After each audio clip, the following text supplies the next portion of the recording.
নমস্কার, আরও একটা গুরুত্বপূর্ণ ইনফরমেটিভ ভিডিও নিয়ে চলে এলাম। আপনারা দেখছেন আপনাদের এই প্রিয় বিশ্বস্ত চ্যানেল। বন্ধুরা, যুবসাথী প্রকল্পে আবেদন শুরু হচ্ছে। মাসে 1500 টাকা করে দেবে। আবেদনের শর্ত কী কী কাগজ লাগবে, কারা টাকা পাবে, কবে থেকে আবেদন শুরু হবে, কিভাবে আবেদন করবে, সমস্ত প্রসেস এই প্রতিবেদনে বলে দেবো। তার জন্য ভিডিওটা মনোযোগ দিয়ে দেখতে হবে, জানতে হবে, বুঝতে হবে এবং আমাদের চ্যানেলে যারা ফার্স্ট টাইম এসছেন চ্যানেলটাকে সাবস্ক্রাইব করে বেল আইকনটা টিপে রাখতে হবে লেটেস্ট গুরুত্বপূর্ণ আপডেট পাওয়ার জন্য। স্টেপ টু স্টেপ আপডেটটি আপনাদের সামনে তুলে ধরছি। খুব গুরুত্বপূর্ণ ভিডিও, কেউ মিস করবে না। স্টেপ টু স্টেপ দেখাচ্ছি। আচ্ছা, এই প্রতিবেদনে বলছে আগস্ট নয় এপ্রিল থেকেই মিলবে যুবসাথী 1500 টাকা।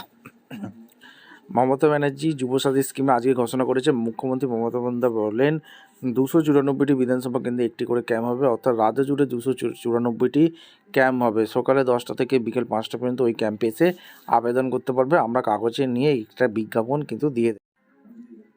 বাংলায় নতুন সরকার গঠনের পর 9 এপ্রিল থেকেই মিলবে যুবসাথী প্রকল্পের সুবিধা। মঙ্গলবার নবান্নে সাংবাদিক বৈঠকে বড় ঘোষণা করলেন মুখ্যমন্ত্রী মমতা বন্দ্যোপাধ্যায়। এদিন তিনি জানিয়ে দেন, 1 এপ্রিল থেকেই যুবসাথী প্রকল্পের বেকার যুবক যুবতীদের মাসে 1500 টাকা দেওয়া হবে।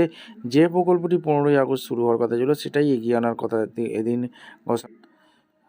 কয়েকদিন আগে বিধানসভা বাজেটের অধিবেশনে অন্তর্বর্তী বাজেট পেশ করতে গিয়ে যুবসাথী প্রকল্পের কথা ঘোষণা করেন স্বাধীন দায়িত্বপ্রাপ্ত অর্থ প্রতিমন্ত্রী চন্দ্রিমা ভট্টাচার্য। তিনি জানিয়েছিলেন 21 বছর বয়স থেকে 40 বছর বয়স পর্যন্ত মাধ্যমিক পাস বেকার যুবক যুবতীদের 5 বছরের জন্য মাসে 1500 টাকা করে দেওয়া হবে। আগামী আগস্ট থেকে এই প্রকল্পের শুরুর কথা জানান তিনি। অন্তর্বর্তী বাজেটে এই ঘোষণা করা যায় কিনা তা নিয়ে প্রশ্ন ওঠে। বাংলা বিধানসভা নির্বাচনের আর 100 দিনও বাকি নেই।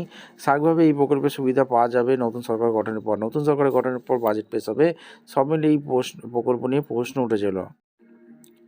এই পরিস্থিতিতে এদিন নবান্নে সাংবাদিক বৈঠক করেন মুখ্যমন্ত্রী। সেখানে তিনি জানান 1 এপ্রিল থেকে নতুন অর্থবর্ষ শুরু হচ্ছে। পরে যুবসাথী প্রকল্পের টাকা 1 এপ্রিল থেকেই দেওয়া হবে, 5 বছর দেওয়া হবে, তারপর আবার খতিয়ে দেখা হবে। নতুন এই প্রকল্পের সুবিধা পেতে কীভাবে আবেদন করতে হবে, যুবসাথী প্রকল্পের আবেদন নিয়ে এদিন মুখ্যমন্ত্রী বলেন 294টি বিধানসভা কেন্দ্রে একটি করে ক্যাম্প হবে, অর্থাৎ রাজ্য জুড়ে 294টি ক্যাম্প হবে। সকাল 10টা থেকে বিকেল 5টা পর্যন্ত ওই ক্যাম্পে এসে আবেদন করতে পারবেন। আমরা কাগজে এই নিয়ে বিজ্ঞাপন দেবো। ফেব্রুয়ারি থেকেই ক্যাম্প শুরু হচ্ছে। আবেদনের খতিয়ে দেখে 1 এপ্রিল থেকে এই প্রকল্পের বেকার যুবতীরা টাকা পাবেন বলে তিনি জানিয়ে দেন।